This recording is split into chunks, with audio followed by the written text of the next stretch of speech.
and welcome to Nature's Corner. I'm Shannon Unger, Park Program Supervisor here at Cabarrus County Active Living and Parks. And today we're going to be animal detectives. I'm going to give you some clues and you're going to guess what animal I'm describing. I'll go ahead and give you a hint. They're all mammals and they're all native to this area. So all furry, live-bearing animals. Let's start over here. We have teeny tiny little poops. In science we call it scat. We have dark brown fur. It's really quite coarse.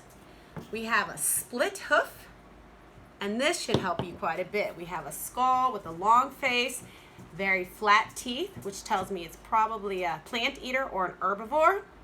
Do you know what it is? If you guessed a deer, you're right. A white-tailed deer. Good job. Let's try another one. So this animal has very thick gray fur, pretty large scat. It has a paw print with one main pad and 4 small pads that shows its claws. That's important. And its skull has very sharp teeth. So this guy probably eats meat. He's a carnivore. Can you guess what it is? If you guessed a coyote, you would be right. Coyote. The reason I pointed out the little claws is that if it didn't have claw prints, then it would be a cat, because cats can retract their claws, but canines cannot. So this is a coyote.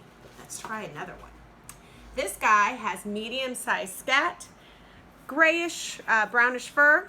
He's got a long track, and this is what will help you quite a bit. Its skull has the most teeth of any land mammal.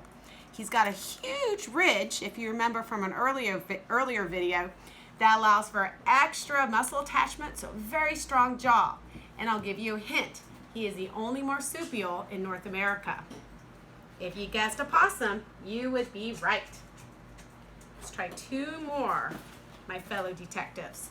So this guy has very, very thick brown fur. In fact, at least 2 layers, so tightly weaved together that if it gets wet, it'll look wet, but it'll feel dry. It's actually mostly waterproof.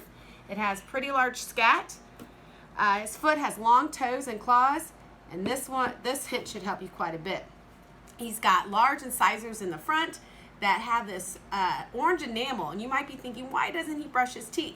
Well, that enamel keeps his teeth very strong. The underside does not have that enamel, so when he chews on this hard material, it just sharpens his teeth every time. But his teeth are nice and flat, so he is also an herbivore, and he's an aquatic mammal. Can you guess what it is? It's a beaver. Good job. You got 1 more, guys. See how we do. This animal also has pretty large scat, dark fur. His paws look kind of like little hands. He's got long fingers. And his skull has a mix of flat and sharp teeth. So he might eat plants and animals. He's an omnivore. And I'll give you 1 more hint. He comes out at night. If you guessed a raccoon, you would be right. Good job, guys, with your detective work. I'm going to post something in the comments that'll help you continue your sleuthing. Thank you for coming by. This is Shannon from Nature's Corner. I look forward to seeing you next time.